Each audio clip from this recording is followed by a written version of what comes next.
Então, meus irmãos, boa noite a todo mundo, né? Satisfação novamente estarmos aqui de volta com os irmãos da casa aqui, Mensageiros da Luz, e também aqueles que, porventura, possam nos acompanhar posteriormente através da internet.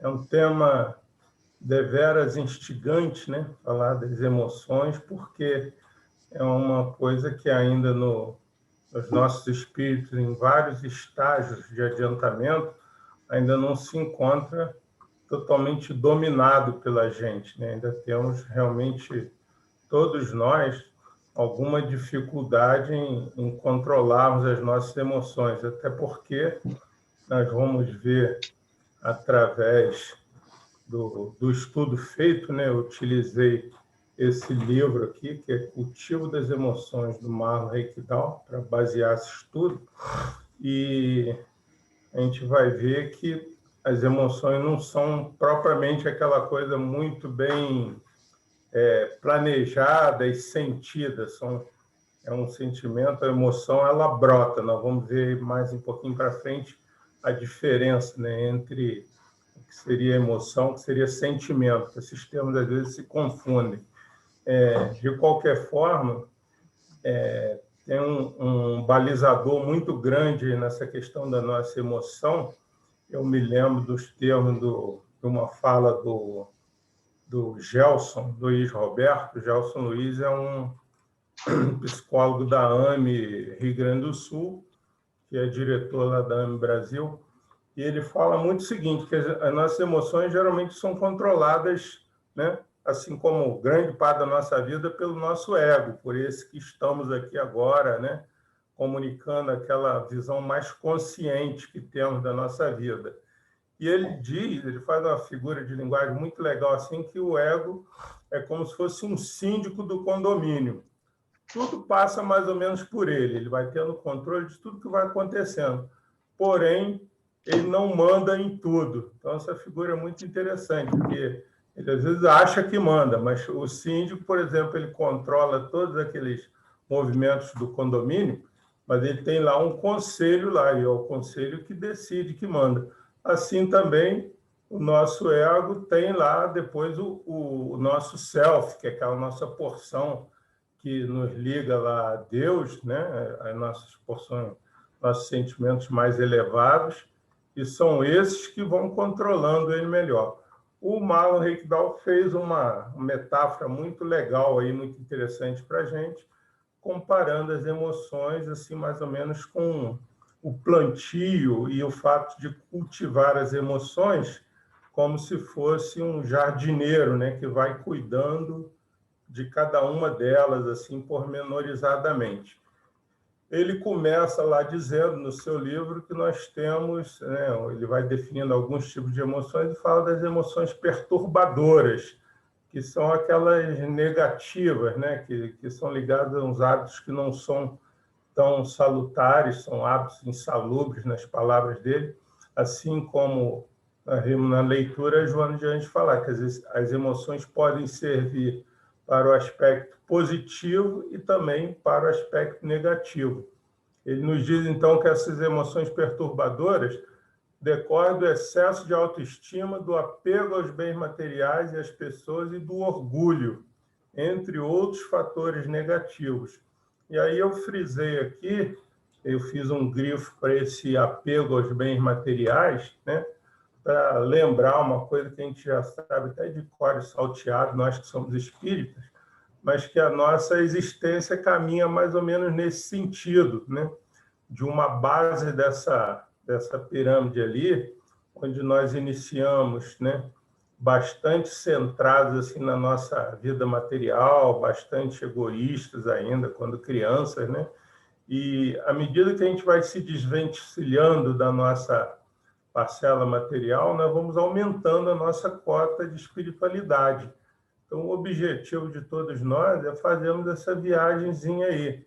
Alguns mais próximos da base, outros pelo topo dessa viagem, pelo centro, e outros lá no topo, que é um objetivo de todos nós chegarmos um dia, quando nós alargarmos bem, né, o nosso sentimento ali espiritual, aí sim nós poderemos, com certeza,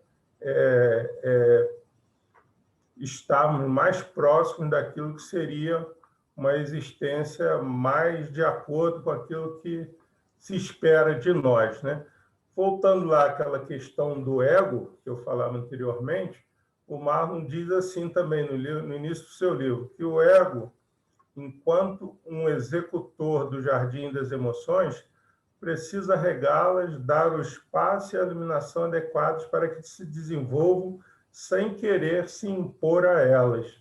Então, ele fala muito nessa questão, por exemplo, de que num jardim, né, nós cuidamos bastante da quantidade de luz que está nas plantas, da quantidade de sol, de ar, e assim ele diz que a gente deveria fazer também com as nossas emoções, e tratando, cuidando com o maior carinho, né?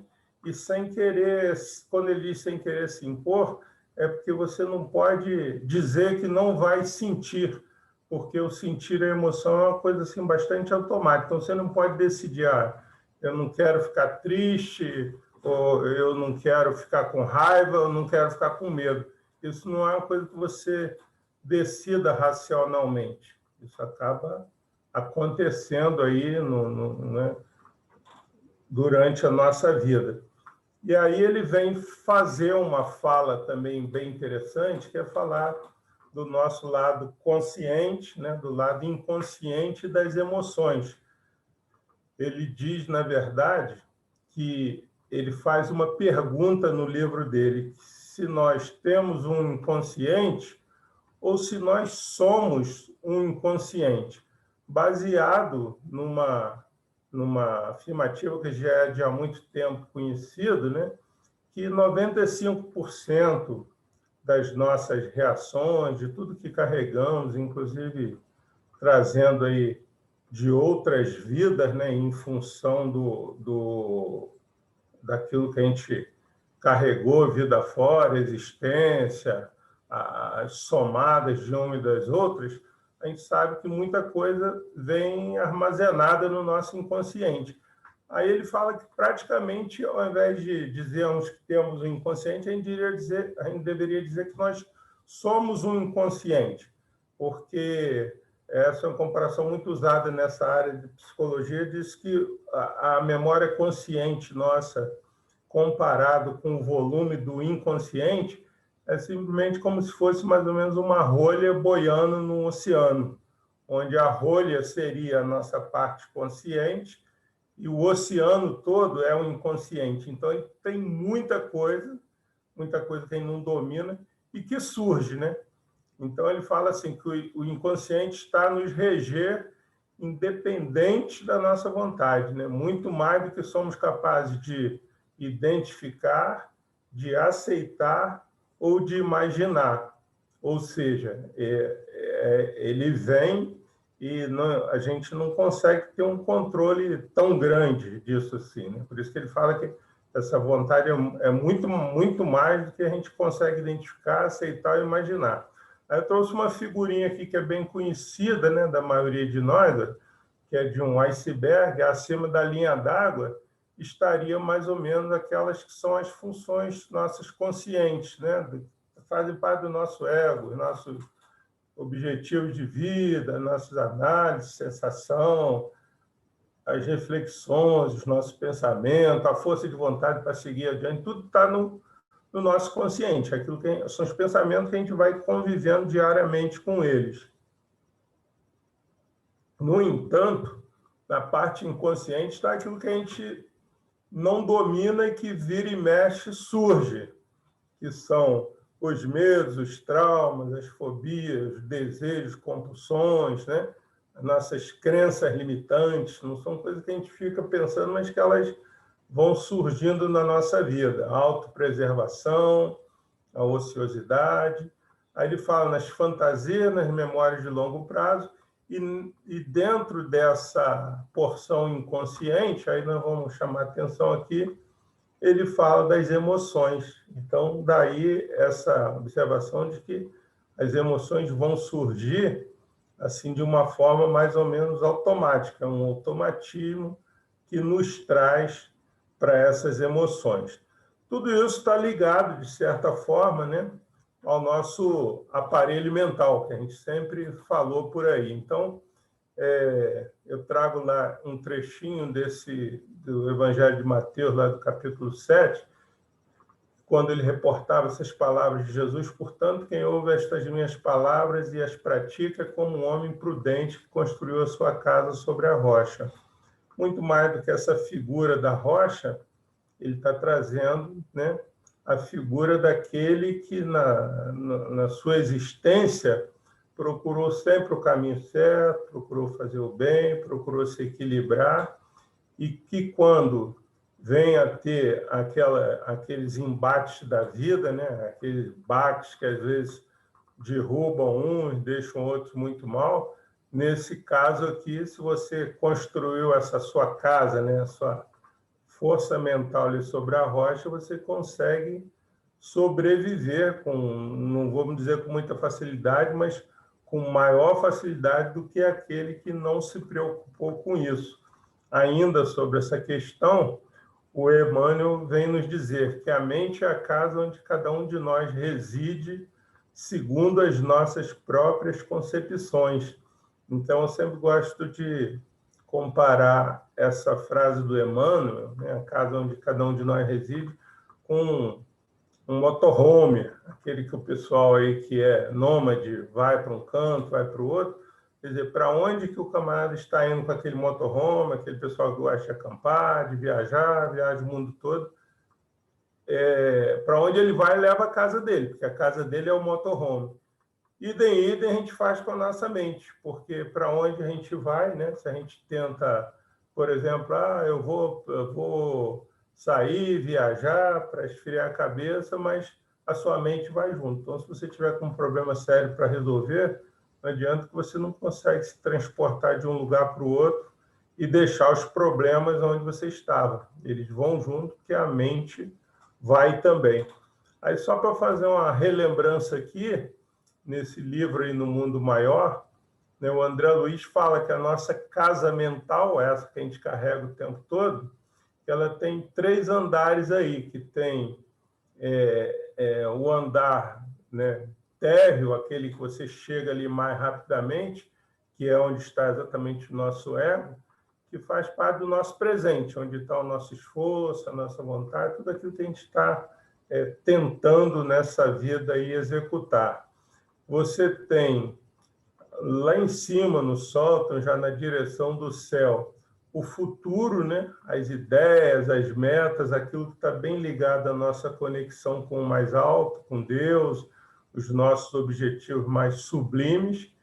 Mas você tem também esse automatismo do passado que fica lá no porão dessa casa, no andar abaixo do térreo, que são aquilo que a gente carrega e que a gente não domina bem, que está geralmente ali por esse lado ali do inconsciente, que a gente, às vezes, tem reações, por exemplo, que a gente não esperava ter diante de situações em que a gente, se fosse pensar mais racionalmente, a gente diria que ia fazer uma coisa, mas quando a situação surge, o seu automatismo te leva a tomar outras decisões, né? Então, eu trouxe aqui rapidamente, que eu falei que eu ia comentar, só para ficar mais claro para a gente qual que é a diferença entre emoção e sentimento. Essas palavras às vezes são meio confundidas uma com as outras, né? Então, as emoções são as que dão origem aos sentimentos, enquanto as emoções se referem a uma reação instintiva, que é aquilo que você não pensa muito, uma resposta neural para os estímulos externos, como rir ou chorar, né?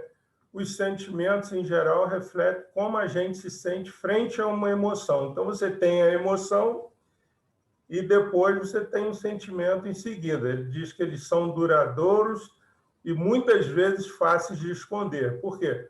Porque a emoção fica logo na cara, né? Se você ficou com vergonha, você teve alguma coisa que te constrangeu, você pode ficar vermelho. Então, você fica vermelho ali, ou você pode ficar vermelho de raiva também, se você ficar aborrecido. Então, a gente diz que a emoção vem logo na cara. Já os sentimentos, não. Os sentimentos, eles ficam mais camuflados. A partir de algum fato que te tenha gerado, por exemplo, uma emoção forte, uma comoção violenta, conforme às vezes a gente fala, você pode desenvolver um sentimento que aí sim, esse sentimento vai ficar lá armazenado no cantinho. Ah, você não gostou daquilo que fizeram, você fica com aquele sentimento negativo, por exemplo, em relação a alguma coisa ou em relação a alguém, vamos supor assim, né? Então, ele diz o seguinte, que as emoções estão ligadas ao corpo, ao exterior, enquanto o sentimento faz parte do universo da mente, do interior, né? Isso é um estudo que eu peguei do CVV, que ele está baseado, depois nós vamos ver para frente, num neurocientista português. Mas eu peguei para ilustrar aqui uma coisa bem prática, assim, bem didática, que seria isso aqui, ó. O sentimento é plantado, né? Aqui, esse daqui no meu quintalzinho aqui mesmo, um pé de milho e um mamão que você planta. Então, o sentimento ele é plantado, você vai lá e coloca o sentimento dentro de você. Mas dizem que a emoção, ela brota. Então, a emoção brota como brotaram esses tomatinhos aqui. No outro dia até comentei sobre eles aí no estudo, que eu não plantei, mas eles brotaram. Então, geralmente, os tomatinhos que eu costumo plantar aqui não nascem, mas de vez em quando vai brotando um num canto ou no outro do quintal que eu não tivesse plantado. Então, é mais ou menos essa comparação que eu faço. O sentimento é plantado, ou seja, você vai lá, trabalha, pensa nele, você se aborrece, desenvolve o sentimento. Mas a emoção não. A emoção ela brota assim meio que repentinamente. Então, esse neurocientista português a quem eu me referi é o Antônio Damasio. E ele diz isso aqui, ó, que a emoção é uma espécie de concerto de ações. Não tem nada a ver com o que se passa na mente. Por quê? Porque ela vem assim de roldão, né? Vem no embalo. Ele diz o seguinte, que existe uma cadeia complexa de acontecimentos no organismo que começa na emoção e termina no sentimento, mais ou menos como a gente tinha falado, né? Que a emoção pode derivar para alguns sentimentos, que podem ser sentimentos negativos ou não, pode ser sentimentos positivos também, mas que às vezes eles são derivados de uma determinada emoção. Ele segue dizendo isso aqui, que uma parte do processo se torna pública, que é a emoção, e a outra se mantém privada, que é o sentimento. Pública por quê? Porque as emoções ocorrem no teatro do corpo e os sentimentos ocorrem no teatro da mente, conforme ele vem afirmar para a gente. Então, essa figura essa fala que ele vai fazer aqui agora é muito interessante. Eu trouxe uma figura para ilustrar depois, que ele fala assim, ó, você pode me ver tendo uma emoção, não vê tudo, mas vê uma parte. Pode ver o que se passa na minha cara. A pele pode mudar, os movimentos que eu faço, mas o sentimento você não pode ver. Então, diz que a emoção está muito ligada assim, ó, aos nossos músculos, a circulação sanguínea, quando tudo se altera e fica bem visível. Por exemplo, quando uma pessoa toma um susto, tem medo, fica aborrecido. Então, eu trouxe até uma figurinha aqui que traduz bem isso aqui, ó, quando ele fala que você pode ver a emoção na minha cara. Então, tipo assim, uma emoção, alguma coisa que brotou ali de espanto, né? Alguma coisa que ocorreu e que, vamos dizer assim, de certa maneira, chocou, né? Pode ter chocado quem se apossou daquela emoção ali naquele momento. Então, acaba sendo uma coisa bastante forte, vamos dizer dessa forma. O Marlon, nesse livro, que a gente está trazendo uma parte, né, um resumo dele, que ele é bem grande, ele fala em 4 emoções básicas, que ele diz que são as emoções assim que são as mais estudadas pela maioria do pessoal dessa área, embora existam muitas outras emoções, mas ele diz que basicamente aquelas que estão mais na berlinda, que são comuns à maioria das pessoas e são mais estudadas, até porque são discutidas, se tenta identificar as causas, ele fala que são O medo é uma delas, o medo, a raiva, a tristeza e a alegria. Então, ele diz que essas 4 emoções, seriam as 4 emoções básicas nossas, são as mais conhecidas, porque são as mais estudadas pela maioria das pessoas, né? Quando elas estão, os especialistas nessa área aí, fazem comparações e classificam. Eu trouxe esse resuminho aqui, eu não vou entrar nele em cada uma das 4, mas só para vocês saberem, quando no livro, para cada uma dessas 4 emoções, que ele fez um estudo bem bacana, assim, baseado nessa questão de cultivar a emoção, ele traz primeiro algumas definições, né, dessas emoções, como você define, como alguns dicionários definem. Depois você classifica essas emoções em intensidade, por exemplo, né, como que elas vão se classificando. Depois nós vamos ver isso em algumas delas. E aí ele fala sobre identificando as emoções, como que você identifica, porque se você não identificar, é meio difícil de tratar, né? E depois ele fala de sentir essa emoção, das vantagens e desvantagens de você sentir ou de você fingir que não sente, por exemplo, né? Que pode ser assim, você está triste, mas você não quer demonstrar para ninguém, então você fica dando gargalhada lá. Então seria uma coisa mais ou menos assim que ele vai falar lá para frente, né? Que seria você camuflar uma emoção, você compreender também por que ela chega, né? Compreendendo as emoções, seria assim, compreender de onde ela veio, de onde surgiu isso aqui, por que surgiu, por que eu estou assim, o que está me fazendo, de certa forma, me levando para esse caminho que eu estou ficando, por exemplo, tão aborrecido, tão enraivecido. E aí, no final, ele fala sobre cultivar essa emoção, que é o grande mote aí do livro dele, que ele diz que todas elas são cultiváveis, né, de uma forma apropriada, para que elas não venham causar grandes danos, para que não venham nos lesar, por exemplo. Então, ele diz que às vezes se fala muito em educar as emoções, em aprender, em estudar, mas ele veio com uma nomenclatura mais diferenciada, que diz que cultivar as emoções seria o melhor caminho, que não quer dizer você ignorar, né, você não fingir que não está sentindo, mas também quer dizer cultivar você não se deixar dominar por elas, quer dizer, aquele sentimento de raiva, por exemplo, você ir lá e agredir alguém. Então, seria uma coisa que você não está cultivando, mas ela está sendo dominada por você, né? Aí, dito isso, eu vou passar logo aqui a primeira dessas 4 que ele vem nos tratar, para fazer assim uma abordagem mais particular, nem tão profunda quanto está no livro, mas, né, não cabe aqui, né, nesse nosso espaço, mas só para a gente ter uma ideia mais prática assim, do que seria isso, né? Então, ele vem falar primeiro do medo. Como a Joana já tinha dito ali, ela citou aquele verbo movere, né, que é de movimento. Ele diz que a energia é sempre, as emoções estão sempre ligadas a algum tipo de energia.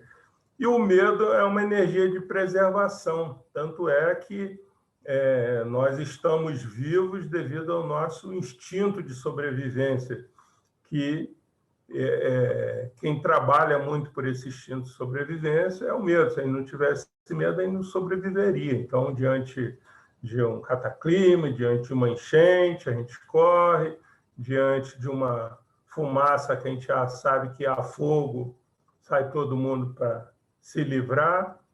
Diante da pandemia, hoje, aqueles que têm mais juízo, né, ficam em casa, não aglomeram. Então, vai por aí. Aí ele vai falar dessa energia de preservação, tá? E como ele faz essa ligação com o jardim, com as plantas que você cuida, ele traduziu o medo na figura dessa planta da coroa de Cristo, Ele diz que é uma planta espinhosa que às vezes está nos nossos jardins lá, assim, mais ou menos que se defendendo o tempo todinho. Se você passar meio despercebido perto dela ali, você até se machuca, porque esses espinhos estão prontos para se defender o tempo todo. Então, ele fala que, por exemplo, a gente deveria cuidar com bastante carinho e podando esses espinhos, mas não a ponto de matar essa planta. A gente tem que ter... É interessante você, até útil você ter esse medo, que uma pessoa destemida também não levaria a lugar nenhum, não. Muitos destemidos foram levados à morte por causa de não ter medo nenhum. Mas ele fala que é aquele medo com bastante cuidado, né? E como ele fez essa analogia com as plantas, né? Linkando o medo com a energia de preservação, ele também comparou essas 4 energias com as 4 estações do ano.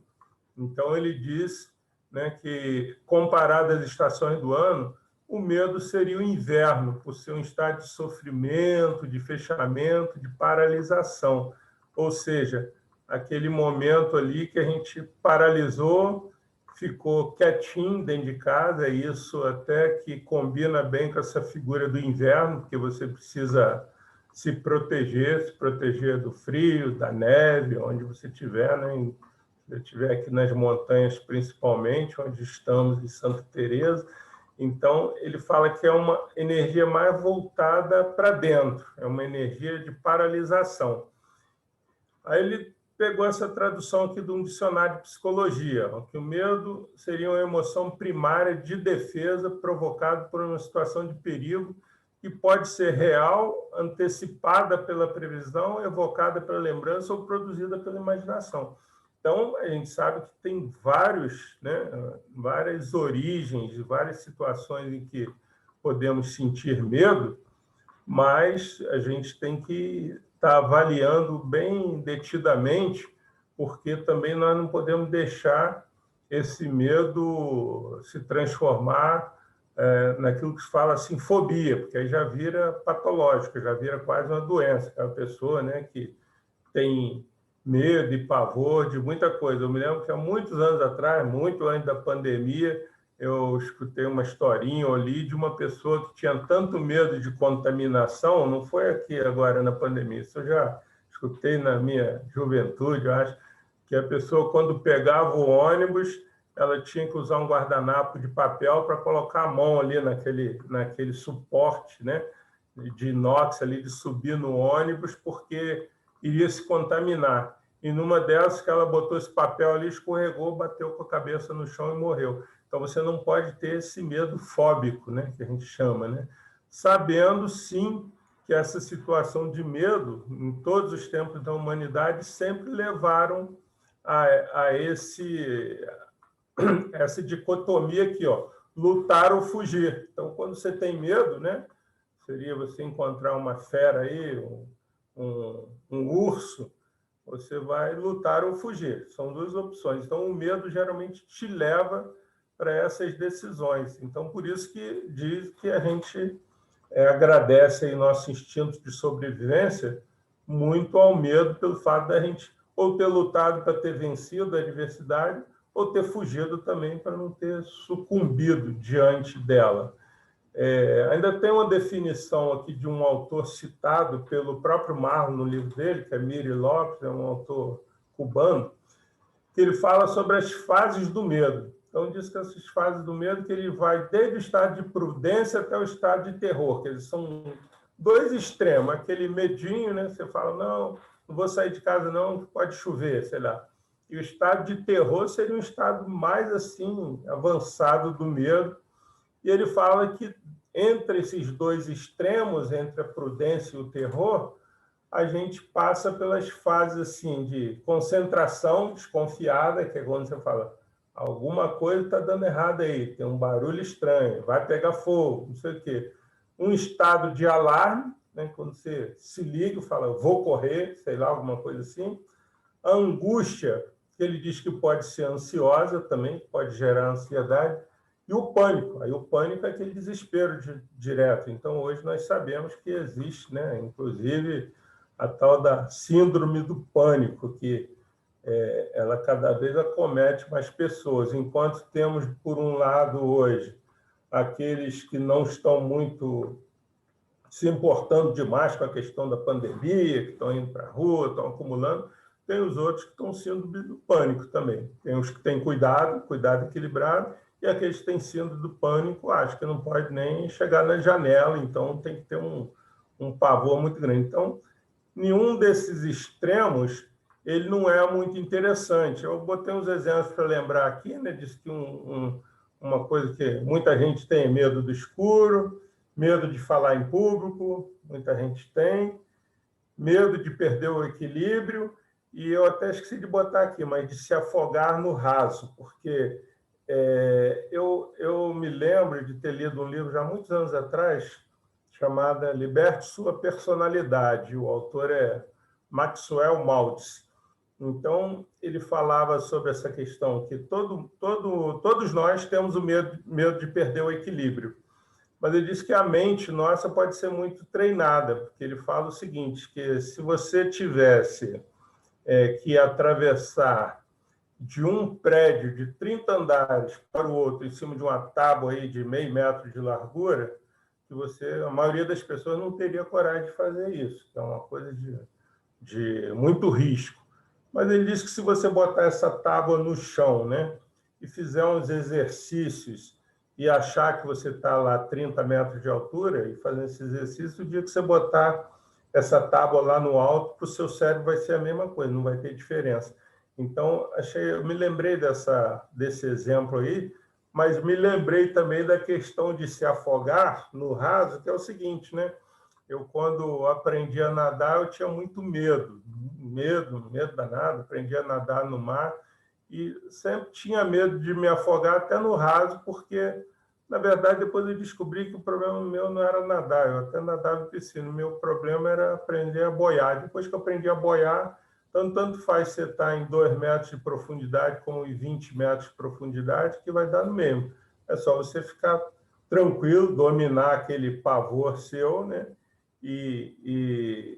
Por exemplo, controlar. Agora, eu me lembro de um episódio também bem interessante, que uma vez eu estava nadando no mar em Guarapari e dei de cara com uma tartaruga ali em Meaípe, ali na Enseada Verde.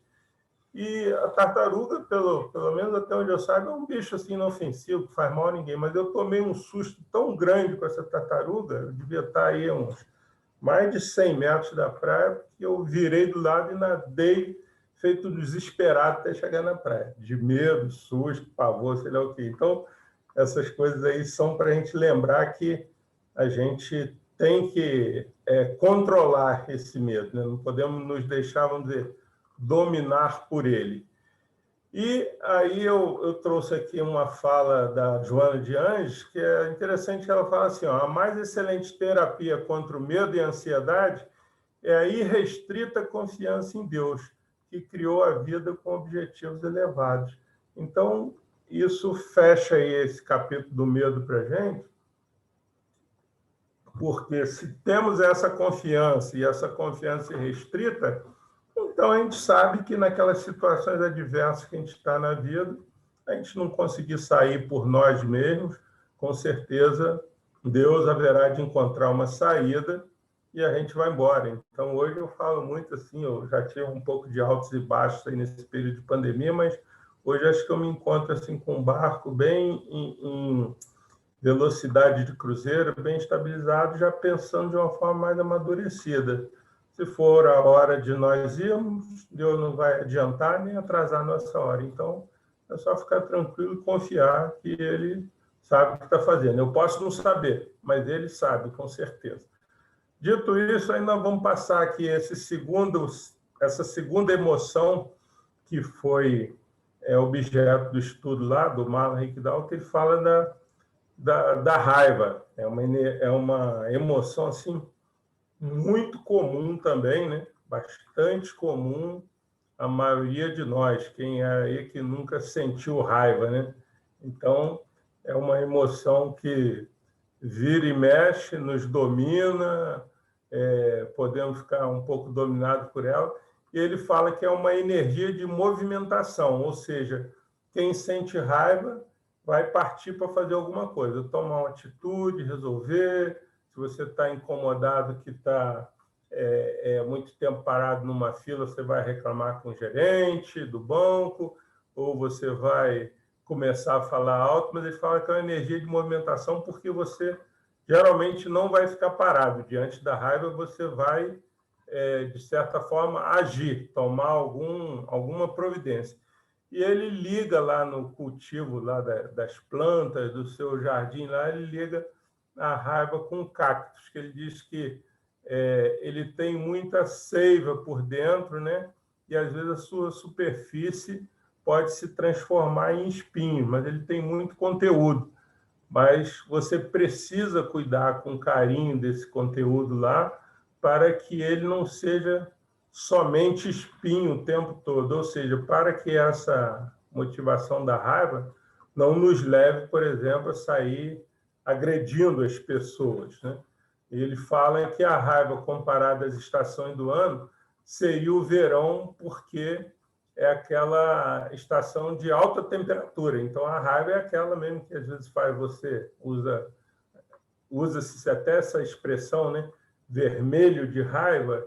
Então, porque o sangue sobe a face, a gente se aborrece. Então, seria um motivo de ter aí essa comparação dele feita com uma temperatura alta. E ele traz ainda essa definição aqui de um dicionário também, todos esses termos que são similares à raiva, né? Cólera, ira, um sentimento de irritação, injustiça por uma rejeição, injustiça ou uma rejeição sofrida, tudo isso nos gera raiva. Mas ele vai dar uma explicação bem legal para utilizar essa raiva, né? Antes de voltar à explicação, ele mesmo cita a Joana, que fala assim, essa eu acho interessante para a gente. Ela fala assim, ninguém deve envergonhar-se ou conflitar-se por ser vítima da raiva, fenômeno perfeitamente normal no trânsito humano. Isso é uma declaração da Joana que está citada no livro dele. O que se deve evitar é o escamoteamento desse sentimento, pela dissimulação, mantendo-a intacta. Ou seja, se você reprime essa raiva, geralmente vai ser objeto de outros sofrimentos derivados dessa repressão da sua raiva. E aí ela segue dizendo, toda vez que a raiva é submetida à pressão e não digerida emocionalmente, esta produzirá danos ao organismo físico e psíquico mediante distúrbios como indigestão, diarreia, acidez, disritmia, inapetência, glutonaria, ou como autopunição, porque você mesmo ficou com raiva e você toma essas decisões para dar vazão a essa raiva. Ou ainda no plano emocional, ela fala em nervosismo, amargura, ansiedade, que pode chegar até depressão. Então, ele vai traduzir numa frase aqui bem legal, que eu achei um resumo bem interessante sobre a raiva, que ele fala assim, ó, do ressentimento que tudo guarda e nada transforma, a indignação que tudo expõe e quer mudar o mundo, caminhamos pelos extremos da vida em busca do equilíbrio que não está nem no silêncio gélido, nem na gritaria ou agressão incendiada. Então, ele diz que nós não podemos tratar a raiva nesses extremos de engolir tudo, seria assim, engole a raiva, fica calado, porque depois você vai sofrer, o seu corpo vai sofrer, o seu psiquismo vai sofrer, mas que ele também diz que não adianta partir para gritaria ou para uma agressão incendiada. Aí ele dá uma receitinha aqui embaixo muito legal, lidar com a raiva com a noção de cultivo, sugere-nos que, por vezes, seja preciso colocar uma cerca de proteção no entorno, como fazemos com as plantas frágeis que precisam de mais acolhimento.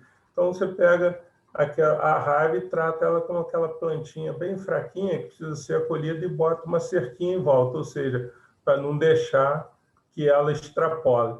E aí ele traz até exemplo de Jesus, desculpa que está escrito aqui errado, né? A expulsão dos vendilhões do templo, tem um L sobrando ali, e que está lá no Evangelho de Mateus, né? Quando Jesus falou, está escrito, a minha casa será chamada casa de oração, e vós fizeste dela um covil de assaltantes. Quando ele expulsou aqueles vendilhões do templo. E ele fala, a atuação de Jesus, mesmo que vigorosa em alguns momentos, nunca foi dirigido por um ego doente, alterado. Ele não estava aborrecido com ninguém. O problema é que se sente no direito de exigir, esbravejar quando não é atendido, mas sim a serviço de uma força maior, por isso mesmo santificada, porque a Joana de Anjos cita lá num dos livros dela que aquilo dali seria uma ira santa, aquela reação de Jesus, né? Que não é uma coisa que ele está descontrolado, está com ego, ele está aborrecido, não. Existia ali uma força maior para ele tomar essa providência ali de expulsar o pessoal que estava lá fazendo comércio no templo. Dito isso aí, vamos passar à nossa terceira emoção, que é a tristeza, que também é muito comum, né? A maioria das pessoas, que, segundo ele, é uma energia de introspecção. Então, a tristeza é aquela que, vamos dizer, um balãozinho que vai esvaziando, e ele faz uma comparação no seu jardim lá, da tristeza, que ela seria representada pela orquídea.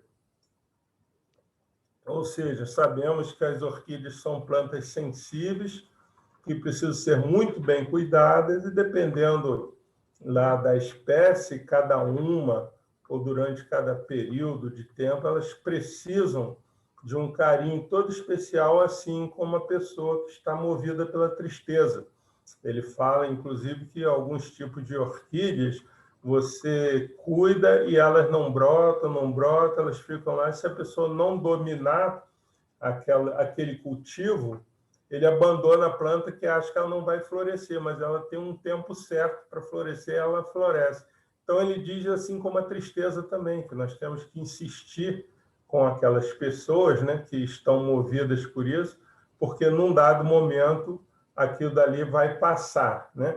E ele fala ainda que, comparada às estações do ano, a tristeza seria o outono, caracterizada pela perda do potencial energético e pela queda na temperatura. Aquele momento que vão caindo as folhinhas e tal, perde-se um pouco a energia. Aí eu me lembrei aqui de uma página, eu peguei aqui uma página fora do livro, que é Considerações sobre a Tristeza, também da Joana de Anjos, que ela fala uma coisa legal para nós nos lembrar, que a tristeza não é o inverso da alegria, mas a sua ausência é momentânea, ou seja, momentaneamente você não tem alegria, né? É um estado que conduz à reflexão. Então, é uma coisa que você começa a pensar sobre a sua vida, refletir, né, sobre tudo. E é um fenômeno natural que ocorre com todas as pessoas, mesmo aquelas que vivenciam os mais extraordinários momentos de alegria. Então, é interessante em saber que a tristeza não é uma coisa assim normal, você está triste o tempo todo, assim como a alegria também não é. Então, a alegria também não é para a vida toda, não. Então, uma pessoa que tivesse permanentemente estado de alegria, pode chegar até um estado de ser também meio patológico. Não existe ninguém que fica tão alegre o tempo todo, já pode virar uma euforia. E aí, eu só trouxe aqui para me lembrar de um detalhe que ele fala que a tristeza é tipo um buraco que nós entramos e que desejamos ficar dentro dele para refletir, né? Eu lembrei aqui dessa historinha da boneca quebrada, que é uma historinha, alguns provavelmente já conhecem, que uma menina voltou do colégio com uma amiguinha e não chegava em casa, a mãe preocupada, disse: o que houve? A boneca da minha amiga quebrou. E eu fiquei lá até agora. Você ajudou ela a consertar? Ela falou: não ajudei porque eu não sabia consertar, mas eu ajudei ela a chorar, porque ela estava chorando muito. Então, é aquele negócio de você permanecer junto. Você não precisa arrancar a pessoa daquele sentimento de tristeza. Você permanece do lado. Assim como ele fala, e eu me lembrei dessa cena aqui, de Soterrados em Desabamento, que quando a pessoa está dentro do buraco lá na tristeza, não cabe a você ir lá e puxar o braço dela e arrancá-la do buraco. Seria a mesma coisa que eu fiz na figura de linguagem, você querer retirar alguém lá que está embaixo de um desabamento à força. Você tem que ter carinho, jeito, cuidado para isso, né? E, por fim, nós vamos falar aqui agora sobre a alegria, que é uma energia de exteriorização, que é simbolizada pelo girassol. Fala assim como o girassol, né, procura a luz o tempo todo, por aquele fenômeno que nós sabemos que é o heliotropismo, a pessoa que está movida pela alegria está sempre procurando o bem-estar, que ele ressalta lá que não pode ser também uma alegria descompensada, para não virar uma euforia. E ele nos diz que, comparado às estações do ano, a alegria seria a primavera, que é um estado de florescimento de muitas espécies, momento em que a natureza se torna mais bela, colorida e perfumada. E aí nós colocamos isso aqui para fazer uma reflexão, que assim ele usa esse termo lá, que a alegria seria como o heliotropismo humano, ou seja, o heliotropismo é aquilo que faz as plantas girarem na direção da luz, né? Mas eu diria que, até melhorando um pouco, ele usou uma figura de linguagem para falar do heliotropismo humano, eu diria que é o deltropismo, que é essa nossa busca na direção de Deus. Então, quando nós estamos alegres, estamos bem conosco mesmo, nós estamos movidos pelo deltropismo, que é aquela busca de ver Deus em tudo, de buscar Deus em todas as coisas. E aí ele vem dizer que o encontro consciente verdadeiro com as emoções, por mais simples que possa parecer, gera profundas modificações em nossa alma. Quando a gente encontra, quando a gente identifica, quando a gente sente e quando a gente realmente compreende e cultiva. Porque ele diz que, se não cultivarmos as nossas emoções, nós vamos ficar como mais ou menos esse jardim aí, tá vendo? É um jardim abandonado, né? Um jardim que está desprovido de todo e qualquer tratamento, onde algumas plantas vão morrendo. Seria aquele que você não cuidou de fornecer sol, nem de podar e nem de tratar dessa planta. Então, ele diz que é preciso que a gente faça isso. Aí ele nos diz ainda, já caminhando lá para o final, que as emoções refletem o estado espiritual em que cada um transita. E quando movimentadas pelo egoísmo e desejo do prazer material excessivo, geram desajustes de difícil superação. Elas precisam ser equilibradas. Aí eu peguei aqui essa referência, né? A questão 917 do Livro dos Espíritos, quando o Espírito Fenelon afirma que o Espiritismo bem compreendido mostra as coisas de tão alto que todo sentimento de personalidade desaparece, de certo modo, diante da imensidade. É quando a gente consegue enxergar a coisa com os olhos espirituais, né? E não vamos mais nos mover por aquele sentimento de egoísmo, de orgulho, aqueles que são tão comuns no dia a dia. E quando se fala em egoísmo e orgulho, sabemos que o contrário dele é humildade. Aí ele fez essa citação da Madre Teresa de Calcutá, que diz que a humildade não é você se rebaixar, mas sim você colocar as coisas de uma forma bem clara. Então, quando ela comparou o trabalho dela com uma gota no oceano, mas ela, com sublime humildade, acrescentou, né? Sem essa gota, o oceano seria menor. Então, aquele trabalho que ela estava fazendo, que ela dizia que, com sua humildade, que não era um trabalho, né, tão interessante como as pessoas falavam, mas é uma gota no oceano, mas sem essa gota, o oceano seria menor. E aí ele vai concluir dizendo: a humildade mostra nosso lugar no mundo e nos ensina que Deus está no comando, independente de nossas ações ou reações. Tudo sempre esteve, sempre estará sob seus desígnios.